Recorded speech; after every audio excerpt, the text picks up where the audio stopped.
আমন্ত্রণ দেশ বাংলায় আপনাদের সঙ্গে আছি আমি নাতাশা বৃষ্টি। শুরুতেই সংবাদ শিরোনাম।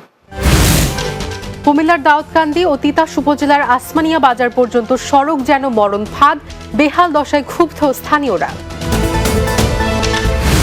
এবং নেত্রকোনায় সার ডিলারদের বিভিন্ন অপরাধে মোবাইল কোর্টে জরিমানা, অভিযান অব্যাহত রাখার ঘোষণা প্রশাসনের।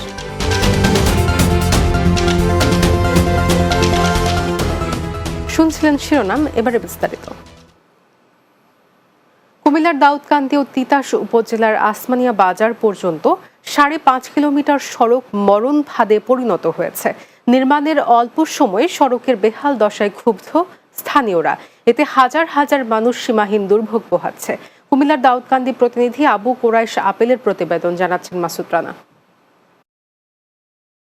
কুমিল্লার দাউদকান্দি ও তিতাস উপজেলার সীমান্তবর্তী গোমতী নদীর দক্ষিণের কোল ঘেঁষে লক্ষ্মীপুর, চান্দের চর, চররামনগর, গলিয়ারচর, খোসকান্দি, কুশিয়ারা ও সিঙ্গুরা গ্রাম অবস্থিত। এর পাশ দিয়ে গৌরীপুর থেকে তিতাস উপজেলার আসমানিয়া বাজার পর্যন্ত 5.5 কিলোমিটার সড়ক নির্মিত হয়েছে। গৌরীপুর চররায়পুর আসমানিয়া আঞ্চলিক সড়কের নিম্নমানের নির্মাণ সামগ্রী ব্যবহার ও সংস্কার না করায় বিভিন্ন স্থানে বড় বড় গর্ত সৃষ্টি ও ভেঙে চলাচলে অনুপযোগী হয়ে পড়েছে। এই রাস্তাঘাটের বিরাট সমস্যা, আজ অনেক বছর লাগাতে এই সমস্যাটা শান্তি নেই। কত অটো যে উল্টে যায়, কত সিএনজি উল্টায়, কোনো হিসাব কিতাব নাই। গাড়ি উল্টে ফিরে হাত পা ভাঙালায়, কেউ একটা দুঃখ ব্যথা পায়, কেউ মনে করেন মাথা ফাড়াইলায়। এই সড়কে পূর্ব প্রান্তে তিতাস উপজেলার প্রাচীনতম বিশাল বাণিজ্যিক কেন্দ্র আসমানিয়া বাজার, পশ্চিমে দাউদকান্দি উপজেলার অন্যতম ব্যবসায়িক কেন্দ্র গৌরীপুর বাজার। প্রতিদিন এই সড়ক দিয়ে শত শত যানবাহন চলাচল করছে। এই রাস্তাটা দিয়ে মিনিমাম 20টা গ্রামের লোক আসা যাওয়া করে, কিন্তু রাস্তাটার বেহাল দশা। এই অটোরিকশা চলার পথেই গাড়ি উল্টে যায়। এই রাস্তার জন্য আমাদের হাজার হাজার ছাত্রী স্কুলে আসতে পারে না এবং আসা যাওয়া অসুবিধা হয়। এমন আমরা রোগী নিয়েও এই রাস্তায় আসতে পারি না। স্থানীয়দের দুর্ভোগ লাঘবে সড়ক সংস্কার আশ্বাস দিলেন উপজেলা প্রকৌশলী। এটা আমরা আগামী অর্থ বছর ইনশাল্লাহ ফার্স্ট প্রায়োরিটি দিয়ে বা খুব জোর দিয়ে আমরা চেষ্টা করবো এটা যেন অনুমোদন করে এটা কাজ শুরু করতে পারি। আশা করি ইনশাল্লাহ আগামী অর্থ বছর এটা কাজ শুরু হবে। দ্রুত সড়কটি সংস্কার করে ব্যবহার উপযোগী করতে সংশ্লিষ্টদের হস্তক্ষেপ কামনা করেছেন ভুক্তভোগীরা। Desk report, Bangla TV. মানিকগঞ্জের সিংগাইর উপজেলায় বিএনপির ভারপ্রাপ্ত চেয়ারম্যান তারেক রহমানের রাষ্ট্র কাঠামো মেরামতের 21 দফার আলোচনা ও কর্মী সমাবেশ সভা অনুষ্ঠিত হয়েছে। উপজেলার জামিরতা ইউনিয়নের সত্য গোবিন্দ উচ্চ বিদ্যালয়ের মাঠে যুবদলের আয়োজনে সভা অনুষ্ঠিত হয়। এতে প্রধান অতিথি ছিলেন বিএনপির চেয়ারপারসনের উপদেষ্টা ও মানিকগঞ্জ জেলা বিএনপির সভাপতি আফরোজা খানম রিতা। এ সময় বক্তব্য রাখেন জেলা বিএনপির সাধারণ সম্পাদক মোহাম্মদ এস এ জিন্নাহ কবির, জেলা যুবদলের আহ্বায়ক কাজী মোস্তাক হোসেন দীপু সহ অনেকে। ময়মনসিংহ বিভাগীয় ক্রীড়া সংস্থাকে অন্যান্য বিভাগের মতো আঞ্চলিক ক্রিকেট সংস্থা হিসেবে স্বীকৃতি প্রদান সহ কয়েকটি দাবিতে মানববন্ধন করেছে ক্রীড়ামোদীরা। নগরের সার্কিট হাউস মাঠে এই মানববন্ধন করে তারা। এতে বক্তব্য রাখেন বিএনপির সহ সাংগঠনিক সম্পাদক ওয়ারেস আলী মামুন ও আবু ওয়াহাব আকন্দ, মহানগর বিএনপির আহ্বায়ক অধ্যাপক AKM শফিকুল ইসলাম, যুগ্ম আহ্বায়ক AKM মাহবুবুল আলম, বিসিবির সাবেক পরিচালক আব্দুল্লাহ আল ফুয়াদ রেদওয়ান সহ অন্যরা।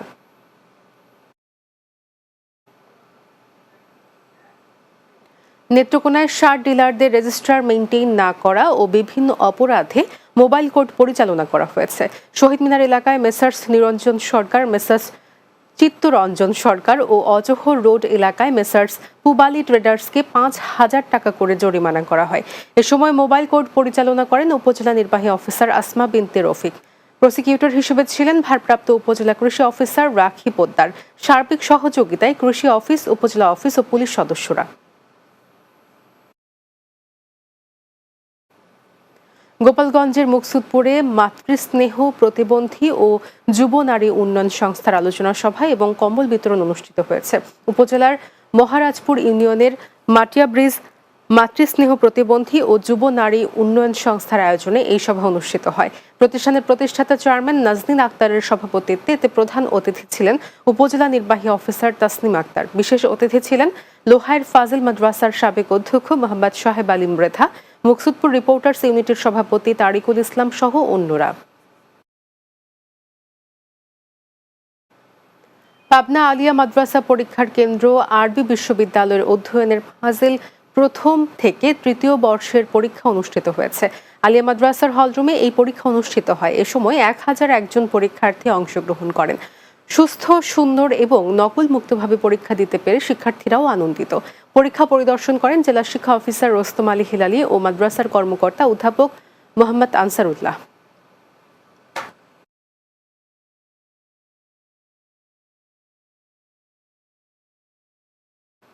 দেশ বাংলা নিচ্ছে বিরতি, ফিরে এসে অন্যান্য সংবাদের সঙ্গে আলোচনা থাকছে। পটুয়াখালীর কলাপাড়ায় হাত পা ও মুখ বেঁধে নারীকে হত্যা, জামালপুরের সরিষাবাড়িতে কৃষক হত্যাকারীদের গ্রেপ্তার ও ফাঁসির দাবিতে মানববন্ধন।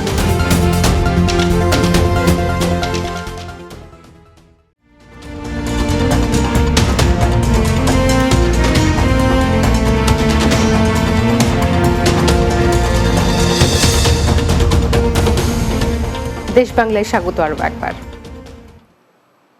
পটুয়াখালীর কলাপাড়ায় বসত ঘরে প্রবেশ করে হাত পা ও মুখ বেঁধে শাহনাজ পারভিন লাকি নামে এক নারীকে হত্যা করেছে ডাকাত দল।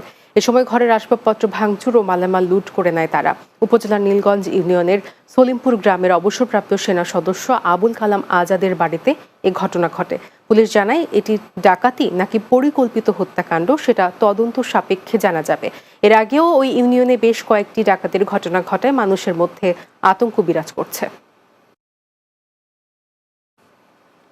জামালপুরের সরিষাবাড়িতে আতাউর রহমান বিপুলকে কুপিয়ে হত্যা ও তার পরিবারের ওপর হামলাকারীদের গ্রেফতার ও ফাঁসির দাবিতে মানববন্ধন করেছে এলাকাবাসী। সরিষাবাড়ির তারাকান্দি এলাকায় মানববন্ধন হয়। এ সময় বক্তারা বলেন, গত 17 জানুয়ারি তুচ্ছ ঘটনায় বাকবিতণ্ডার এক পর্যায়ে আতাউর রহমান বিপুল তার মা ও স্ত্রীর ওপর দেশীয় অস্ত্র নিয়ে হামলা চালায় প্রতিবেশী আসাদুজ্জামান আপেল সহ তার লোকজন। এ সময় বিপুলকে কুপিয়ে হত্যা এবং তার স্ত্রীর হাতের আঙুল এবং পায়ের রগ কেটে ফেলে ও বিপুলের মায়ের একটি হাত ভেঙে দেয়। এ ঘটনায় পুলিশ অভিযান চালিয়ে 5 জনকে আটক করলেও মামলার প্রধান আসামি সহ বাকি আসামিদের গ্রেপ্তারের দাবি জানান বক্তারা। গাজীপুর সদর উপজেলার রাজেন্দ্রপুর আরপি গেট এলাকায় Iqbal Siddiqui school and college অবৈধ দখলের অভিযোগ তুলে সাধারণ শিক্ষার্থীরা মানববন্ধন করেছে। স্কুল অ্যান্ড কলেজ ক্যাম্পাসের সামনে মানববন্ধন অনুষ্ঠিত হয়। তাদের অভিযোগ, একদল অসাধু ব্যক্তি প্রতিষ্ঠানটির পরিবেশ নষ্ট করে নিজেদের স্বার্থ হাসিলে ব্যস্ত। এতে শিক্ষার্থীদের শিক্ষা কার্যক্রম বাধাগ্রস্ত হচ্ছে। এ সময় কলেজের সাবেক শিক্ষার্থী সহ বিভিন্ন কলেজের শিক্ষার্থীরা মানববন্ধনে অংশগ্রহণ করেন। নেত্রকোনায় গরিব অসহায় শীতার্তদের মাঝে কম্বল বিতরণ করেছেন জেলা যুবদলের সাবেক সাংগঠনিক সম্পাদক হাসনাত হাসান সৈকত। শহীদ রাষ্ট্রপতি জিয়াউর রহমানের জন্মবার্ষিকী উপলক্ষে জেলা শহরের সাতপাই এলাকায় বিএডিসি প্রাঙ্গণে এসব কম্বল বিতরণ করা হয়। এ সময় জেলা যুবদল, ছাত্রদল সহ বিএনপির বিভিন্ন অঙ্গ ও সহযোগী সংগঠনের নেতৃবৃন্দ উপস্থিত ছিলেন। এদিকে বিএনপির প্রতিষ্ঠাতা ও শহীদ রাষ্ট্রপতি জিয়াউর রহমানের জন্মবার্ষিকী উপলক্ষে শেরপুরে দোয়া মাহফিল ও কম্বল বিতরণ করা হয়। শহরের পৌর ঈদগাহ মাঠে জেলা যুবদলের সভাপতি শফিকুল ইসলাম মাসুদের উদ্যোগে এসব কম্বল বিতরণ করা হয়।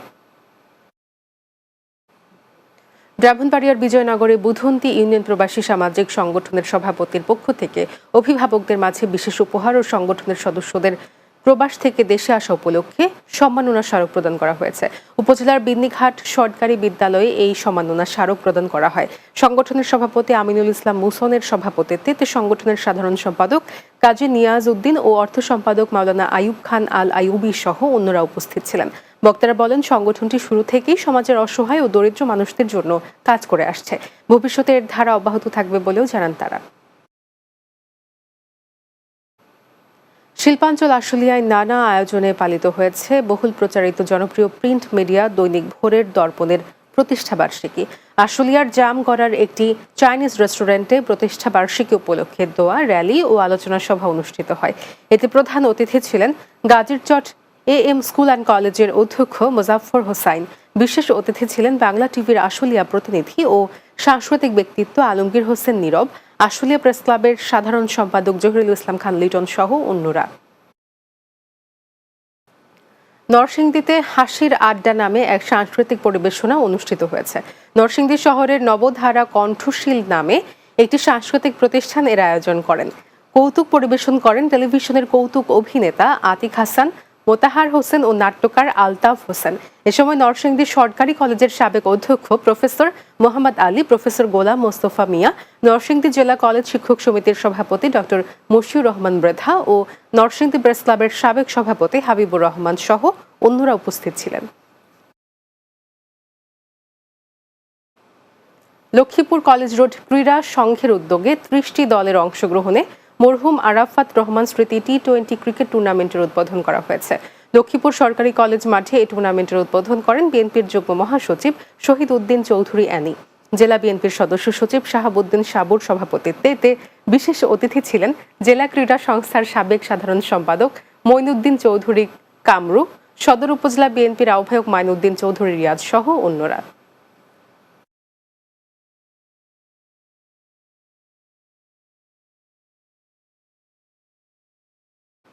নারায়ণগঞ্জের রূপগঞ্জে বীর হাটাবো চাইনিজ ভার ফুটবল টুর্নামেন্টের ফাইনাল খেলা ও পুরস্কার বিতরণ অনুষ্ঠিত হয়েছে। বীর হাটাব ওয়াকফা মাঠে আয়োজিত ফুটবল টুর্নামেন্টে পলখান একাদশ বনাম পাতিরা একাদশ প্রতিযোগিতা করে। এতে প্রধান অতিথি ছিলেন দাউদপুর ইউনিয়ন বিএনপির সাধারণ সম্পাদক শফিকুল ইসলাম ভুইয়া। 6 নম্বর ওয়ার্ড বিএনপির সভাপতি হোসেন মুন্সির সভাপতিত্বে এ সময় উপস্থিত ছিলেন ইউনিয়ন বিএনপির যুগ্ম সম্পাদক রিয়াদ ভুইয়া কিরণ, ক্রীড়া সম্পাদক আরফান ভুইয়া সহ আরো অনেকে।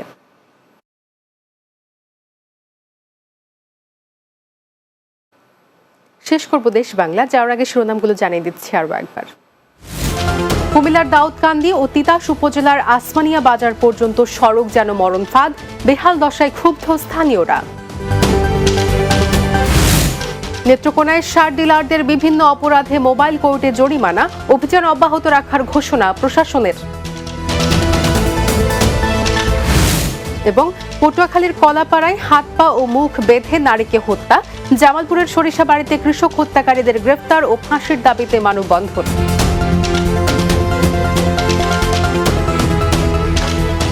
এই ছিল দেশ বাংলায়। আমাদের পরবর্তী সংবাদ বিকেল 4টা 30 মিনিটে দিনের বাংলা দেখার আমন্ত্রণ রইল। এতক্ষণ সঙ্গে থাকার জন্য ধন্যবাদ সবাইকে।